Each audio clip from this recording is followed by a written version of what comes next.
ერთხელ მამა პაისის ვკითხე, უფრო სწორად, გონი თვითონვე თქვა. შეიძლება მდოგვის მარცვლის ოდენარ რწმენა კი გვაქვს, მაგრამ სიმდაბლე გვაკლიაო. სწორედ ამიტომ არ პასუხობს ხშირად უფალი ჩვენს ლოცვა ვედრებას, რათა ჩვენი დაუტევნელობის გამო თავადმე არ გვევნოს. თუ კიბის წვერამდე ვერ მივაღწიეთ და სიკვდილამდე ბოლო საფეხურსაც არ ავივლით, გამოდის რომ ყველაფერი წყალში ჩაიყარა? ესაა მიზანი, სინანული და მოუკლებელი ლოცვა ღვთის წყალობისათვის.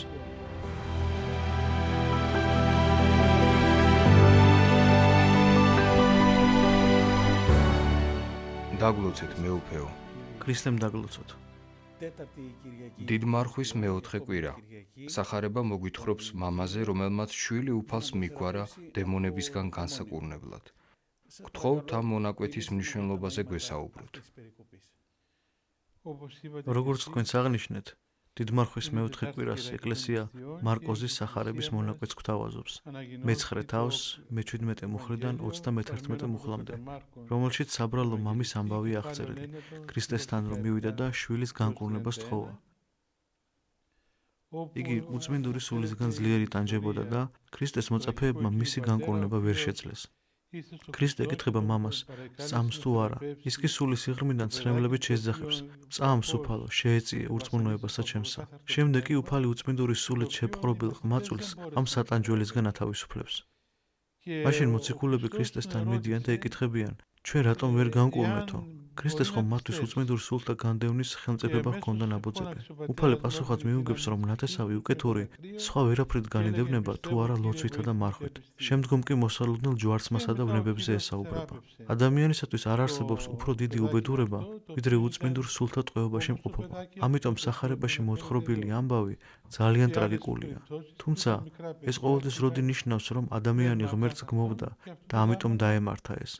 ზოგჯერ ისე ხდება ეს ამბავი, რომ თავად პიროვნება დამნაშავე არ არის, როგორც ამ ყმაწვილის შემთხვევაში ვხედავთ. სხვა მაგალითებიც ყოფილა, პატარა ბავშვებს რომ უწმინდური სული დაუფლებიათ. წმინდა იოანე ოქროპირი იმასაც კი ამბობს, რომ ბოროტისგან ტანჯული ეს ღრმები, რომელთაც თავად ბრალი არაფერში მიუძღვით, გადატანილი დიდი ტანჯვის გამო ღვთისაგან მოწამის საზღაურს მიიღებენ. და ვინ არიან ეს უწმინდური სულები? დემონური ენერგიები, რადგან ეშმაკი უბრალოდ იდეა და ცუდი ჩვევა არ არის, რაღაც აბსტრაქტული და განუსაზღვრელი ნუგეგონებად. იგი სულია, როგორც ანგელოზები. ეშმაკი როგორც სული მოქმედებს და ადამიანს ატყუებს და თუ ძალაუფლებას იგდებს ხელთ, ადამიანისათვის დიდი ზიანის მიყენება შეუძლია. და როგორ უშვებს ამას ღმერთი მეუფეო? ჩვენთვის ეს შეუცნობელია. ყოველი შემთხვევა განსხვავებულია, თუმცა ვიცით მაგალითები, რომ ადამიანს ყოველ შემთხვევაში ყრმობის ასაკში არაფერი ჩაუდენია ისეთი, რომ უკეთური სულისგან იტანჯებოდეს. ასევე სხვადასხვა ფიზიკურ დაავადებასაც ბავშვების ცოდვები არ უდევს საფუძვლად. არც მათი მშობლებისა, არამედ ეს სხვადასხვა მიზეზით ხდება და ზოგადად ჩვენი დაცემულობის გამო. დაცემის შემდგომ ადამიანის ნეულებასა და ხრტილებას დაექვემდებარა და დემონური ზემოქმედებისადმი მოწყვლადი გახდა. ბავშვის მამა უფალს ეუბნება, თუ რაიმე შეგიძლია დაგვეხმარეო. ხანდახან ჩვენც ვეუბნებით უფალს, თუ შეგიძლია დაგვეხმარები?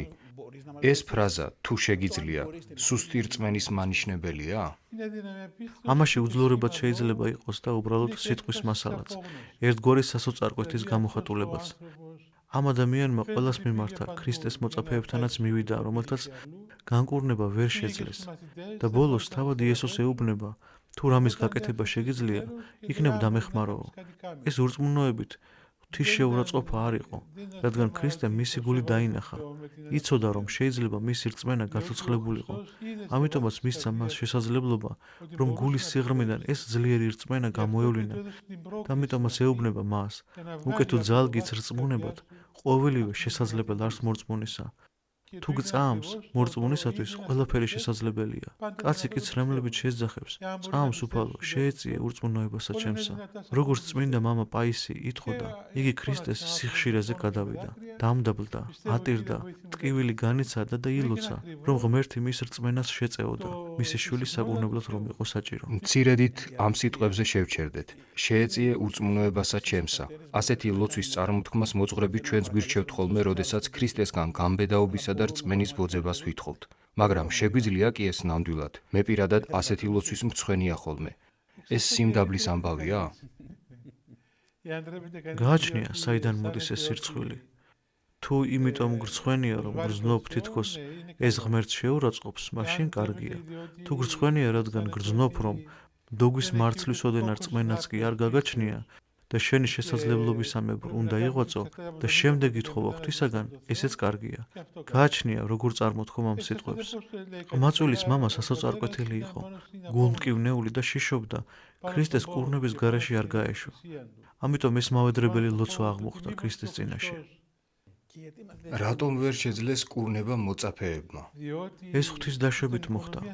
შეეძლოთ კურნება, მაგრამ ქრისტე სურდა მათთვის ეთქვა, იმისათვის რომ მიღებული მადლით ხალხის განკურნება შეძლონ, თავადაც უნდა იღვაწონ, შინაგან ლოცვასა და მარხვაში იშრომონ.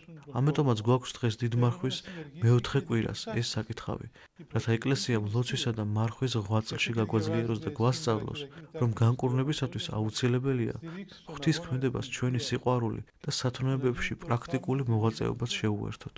როდესაც მოწაფეებმა იესოს უთხრეს, რომ ყმაწვილი ვერ განკურნეს, იგი ამბობს: ჰოი ნათესავი ურწმუნო, ვიდრემდე ვიყო თქვენთანა, ვიდრემდე თავს ვიდებდე თქვენსა. ვის მიმართავს? მთელ კაცობრიობას. ცხადია მოწაფეებსაც, მაგრამ ზოგადად ყოველი ეპოქის ადამიანებს, რადგან ურწმუნოება თითოეულ ადამიანს ებრძვის. ჩვენი ბუნების გამრუდება დაცემის შედეგია.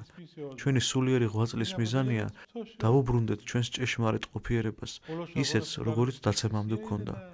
ცოდვა, დაცემა, ვნებები, შეპყრობილობა და სხვანი ბუნების გადაგვარებაა. ასკეზა არის მამაცური ბრძოლა კურნებისათვის, რათა ჩვენს ბუნებრივ შესაქმისეულ მდგომარეობას დავუბრუნდეთ. რა იყო ურწმუნოება იმ ეპოქაში და რა არის ახლა? იმ ეპოქაში და კონკრეტულად მოწაფეების მიმართ ნათქვამში, ქრისტე მცირედ მორწმუნოებას უსვამს ხაზს. ერთხელ მამა პაისეს ვკითხე, უფრო სწორად, მგონი თვითონვე თქვა. შეიძლება მდოგვის მარცვლის ოდენა რწმენა კი გვაქვს, მაგრამ სიმდაბლე გვაკლიაო. იმის გამო, რომ ამპარტავნები და პატივმოყვარენი ვართ, ჩვენში საღმრთო მოქმედებას ვერ ვიტევთ. აქედან გამომდინარე, ღვთის სასწაულებრივი ჩარევა შესაძლოა მავნებელიც კი აღმოჩნდეს ჩვენთვის. სწორედ ამიტომ არ პასუხობს ხშირად უფალი ჩვენს ლოცვა ვედრებას, რათა ჩვენი დაუტევნელობის გამო თავადმე არ გვევნოს. უფალმა ყმაწვილის მამას კითხა, რამდენი ხანი იყო, რაც მისი შვილი ამ მდგომარეობაში იმყოფებოდა? განა არ იცოდა? მან ყველაფერი იცოდა. იქ ხომ სწორედ ამ მამის სანახავად მივიდა. ღვთისთვის დაფარული არაფერი იყო, მაგრამ ამით ჩვენ გვითხრა, რომ თავად ამ ყრმას არავითარი შეცოდება არ ჰქონდა ჩადენილი და ბავშვობიდან იტანჯებოდა. ეს იმის საჩვენებლად იყო, რომ ბოროტს თვით ბავშვების შევიწროებაც კი შეუძლია. ბავშვის მამა იესოს ეუბნება, რაი ძალგიც შემეწიე ჩვენ და წყალობა იყავ ჩვენთვის. იგი არ ამბობს, ჩემი შვილი შეიწყალეო, არამედ ჩვენ შეგვეწიეო. როდესაც ბავშვი განიკურნა, იქ მყოფებიც განიკურნენ? ბავშვის ტკივილი მის ოჯახსაც ეხებოდა. ვინც მშობლები ხართ, კარგად მოგეხსენებათ. როდესაც შვილი იტანჯება, მშობლის ტანჯვა ორმაგი და სამაგია. შესაძლებელია თავად ბავშვი ვერც იგებდეს და იაზრებდეს ტკივილის სიმძაფრეს, მაგრამ მშობელი ხედავს და უფრო იტანჯება. როცა ვინმე პირადად ევედრება, უფალი მას მკაცრად არ ელაპარაკება. მხოლოდ ქანაანელ დედაკაცს მიმართა ცოტა მკაცრად და ამით მისი რწმენის სიძლიერის გამომჟღავნებას დაეხმარა, რაც ქალის დიდი თავმდაბლობის ნაყოფი იყო. აქაც ასე შეეწევა ამ მამას, რომ გული გახსნას და რწმენა გამოავლინოს. სწორედ ეს იყო მამის ლოცვისთი ღაღადისი. შეეწია ურწმუნოებასა ჩემსა. როცა ბავშვი იესოს მოგვარეს, დემონმა იგი ძირს დასცა, სპაზმები დაეწყო და ასე შემდეგ. რატომ დაუშვა ქრისტემ, რომ ყველას წინაშე, მთელი ხალხის წინაშე ეს მოხდარიყო? სწორედ დემონის ბოროტების საჩვენებლად და იმის დასამტკიცებლად, რომ ბავშვი ნამდვილად უკეთური სულისგან იყო შეპყრობილი და მთელი ეს ამბავი მოგონილი არ გახლდათ. და უფალი ეუბნება ამ უკეთურ სულს, გიბრძანებ. დიახ, ჩვენ გვავიწყდება, რომ უფალს ხელეწიფება უბრძანოს და განდევნოს უწმინდური სულები. რატომ ვივიწყებთ ამ ფაქტს და გვავიწყდება უფალს მოუხმოთ, როდესაც საცდურები გვაქვს? გვავიწყდება, რადგან ჩვენ გონია, რომ საკუთარი ძალებითა და მიგნებებით მოვახერხებთ ამ ვნებებისგან გათავისუფლებას. მაშინ, როდესაც როგორც სულიერი, ისე ფიზიკური სნეულებებისგან ჩვენი ერთადერთი მკურნალი, უფალი იესო ქრისტეა. ის გკურნავს ჩვენ ცოდვისგანაც, მხოლოდ მას ძალუც ჩვენი კურნება, რადგან მასვე აქვს ხელმწიფება და ძალაუფლება უკეთურ სულებზეც.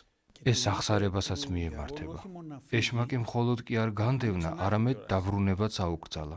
დიახ, დაბრუნება აუკრძალა.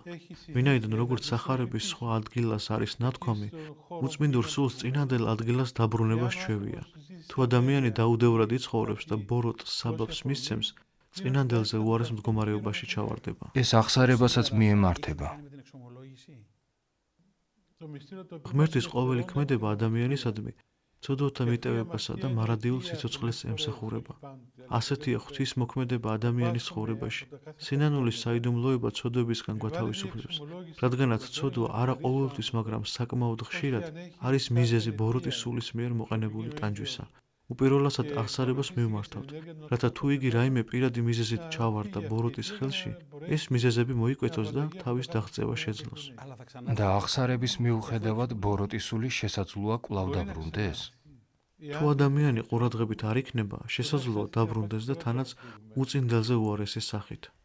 გვახსოვს სახარების ის ადგილი, უფალი რომ ამბობს, მდოგვისოდენ არ რწმენაც რომ გქონდეთ, მთებს დაძრავდითო.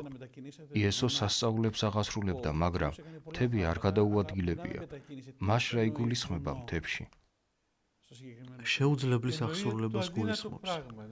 მთის გადაადგილება ხომ შეუძლებელია? მდოგვის მარცვალი მაშინ ყველაზე მცირე ზომისად მიიჩნეოდა და ამ მცეროდენა მარცვალს მთელ მთას ადარებს. ერთი პატარა მარცვალი მთელ მთას დაძრავს.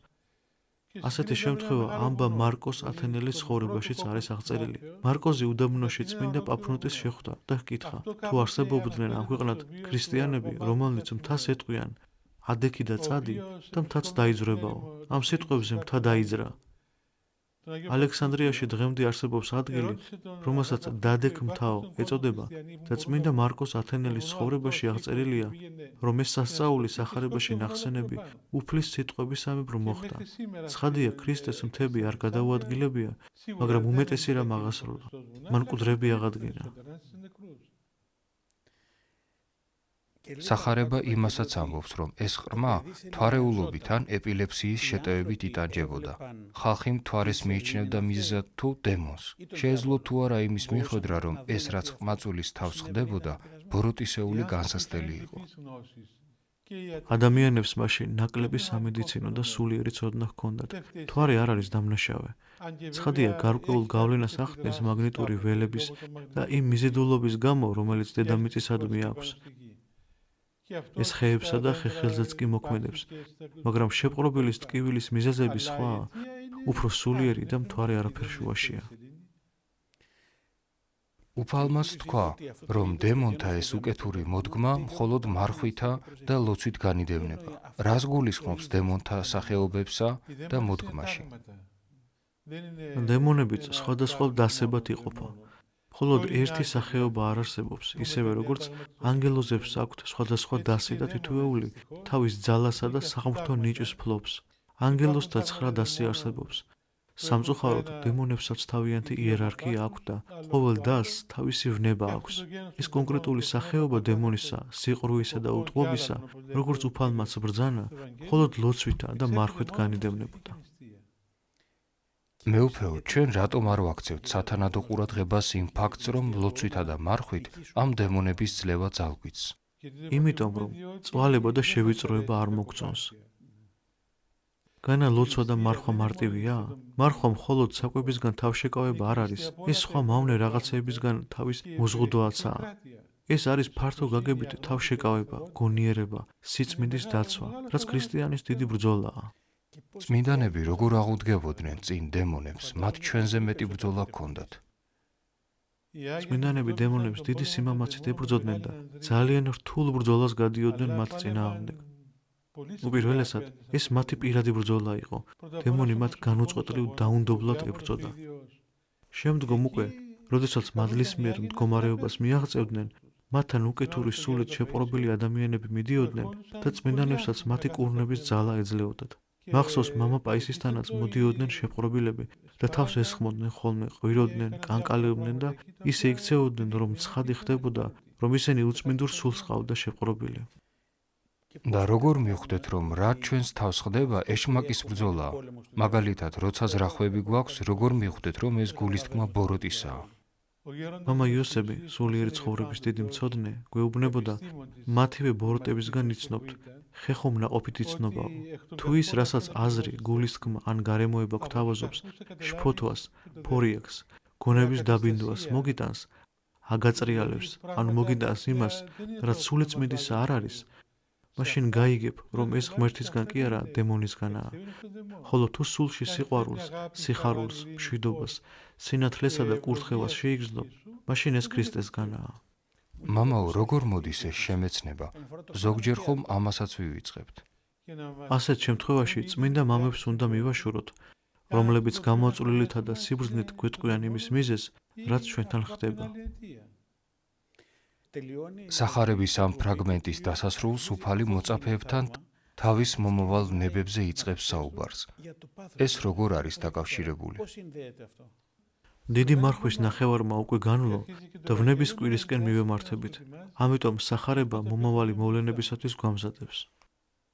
ეს იმას ხომ არ ნიშნავს, რომ სასწაულის შემდგომ შესაძლოა ჩვენი გზა გართულდეს. ვფიქრობ, ქრისტე მოწაფეებს ასე იმიტომ ესაუბრება, რომ მოციქულები ხედავენ თავიანთი მოძღვრისა და მასწავლებლის აღსრულებულ სასწაულებს და როგორც ებრაელებს, მესიის შესახებ იუდაური წარმოდგენა აქვთ. მოელიან, რომ მესია ისრაელზე ამ ქვეყნადვე გამეფდება. ქრისტე მათ სულიერ სარბიელზე მოაბრუნებს და აუწყებს, რომ ამის მიუხედავად, რასაც ახლა ხედავთ, ძეკაცისა ჯვარცმად მიემართება, რეალობას გადაუშლის წინ ჯვრისა და ვნებების რეალობას. ეკლესია დიდ მარხვის ამ მეოთხე კვირიაკეს წმინდა იოანეს სინელსაც იხსენებს. დიახ, შეგიძლიათ მცირედით ამ დიდ წმინდაზეც გვესაუბროთ. კარგი შენიშვნაა. იოანეს სინელსაც ვიხსენებთ. კლემაქსი, ანუ კიბე, ეკლესიის ერთ-ერთი ყველაზე ღვთივშთაგონებული და სულიერი წიგნია, რომელიც თვალნათლივ გვიჩვენებს, რომ სულიერი ცხოვრება მეთოდურია, კონკრეტულ გზას მიუყვება და კონკრეტული შედეგებიც გააჩნია. კიბე სულიწმინდის შთაგონებით დიდი სიზუსტით აღგვიწერს ეშმაკის ბრძოლას, დემონთა თავდასხმებს და სულიწმინდის ნაყოფებს. ადამიანის მთელ სულიერ ბრძოლას წინ დაგვისახავს და გვიჩვენებს, რომ ეს ნამდვილი მეცნიერებაა, რომლის პრაქტიკაში გატარებასაც თავისი შედეგები მოჰყვება. ესაა ჩვენი ეკლესიის მამათა მაცხოვნებელი სწავლებაც. ესაა მაკურნებელი პედაგოგიკა. ეკლესიას განკურნებული ადამიანებიც ჰყავს და იმ ნიშან მახასიათებლებსაც იცნობს იოანეს სინელი რომ აღწერს და სახარება და წმინდა მამებიც გვემოწმებიან. როგორ უნდა შევისწავლოთ იოანეს სინელის ეს ნაშრომი? ამ წიგნს ყურადღებით სჭირდება შესწავლა და არც მხოლოდ მონაზვნებისთვისაა, როგორც ხშირად გვგონია ხოლმე. ყველასთვისაა. მასში საკუთარი თავის აღმოჩენა თითოეულს შეუძლია. შესაძლოა პრაქტიკულად სამონასტრო კრებულს მიემართება და მეუდაბნოე ასკეტებზე აკეთებს აქცენტს, მაგრამ მისი შინაგანი ფილოსოფია და პათოსი ყოველი ადამიანის სულიერ ცხოვრებას მიესადაგება. ბოლოს და ბოლოს ჩვენ ჩვენი ცხოვრებით ორ კიბეს ვაშენებთ, ან ზეცისკენ, ან სატანჯველისკენ. იმედი ვიქონიოთ, რომ საქმე ასე არ წავა და ღმერთი დაგვიფარავს მისგან მარადიულად განშორებისგან. თუმცა იოანეს სინელის კიბის ბოლო 21 საფეხურის ბოლოს ნათქვამია. სათონებათა მთელი ეს კიბეც რომ განლო, მაინც ნუ შეწყვეტ ცოდვათა შენდობისათვის ლოცვა ვედრებასო. ისევ სიმდაბლისა და სინანულის საკითხთან გვაბრუნებს და სწორედ ამაშია მთელი საიდუმლოებაც იმისა, რომ კიბე იოლად განლო. ახლა ამ სიტყვებით ძალიან დამეხმარეთ, რადგან ჩემი ბოლო შეკითხვაც სწორედ ამას ეხება. ამ სამოთხისეულ კიბეს კენწეროც აქვს? გულისხმობ, თუ კიბის წვერამდე ვერ მივაღწიეთ და სიკვდილამდე ბოლო საფეხურსაც არ ავივლით, გამოდის რომ ყველაფერი წყალში ჩაიყარა? არა, წყალში არაფერიც არ ჩაიყარა და ვერც ჩვენს თავს ვიხილავთ ბოლო საფეხურზე. იმიტომ რომ ყველაფერს სწორედ მაშინ დავკარგავთ, თუ საკუთარ თავს ბოლო საფეხურზე ვხედავთ. ჩვენი თავი იქ უნდა ვიხილოთ, საიდღენაც წმინდა იოანეს სინელი მიგვითითებს, ცოდვათა შენდობისათვის და ღვთის წყალობისათვის მოუკლებელად მლოცველი. ესაა მიზანი, სინანული და მოუკლებელი ლოცვა ღვთის წყალობისათვის. დიდი მადლობა მეუფეო. მადლობა თქვენ. დასრულდა კიდევ ერთი ძალიან სასარგებლო და ნაყოფიერი შეხვედრა ლიმასოლის მიტროპოლიტ ათანასესთან. ყოველგვარ სიკეთეს გისურვებთ და გევშვიდობებით.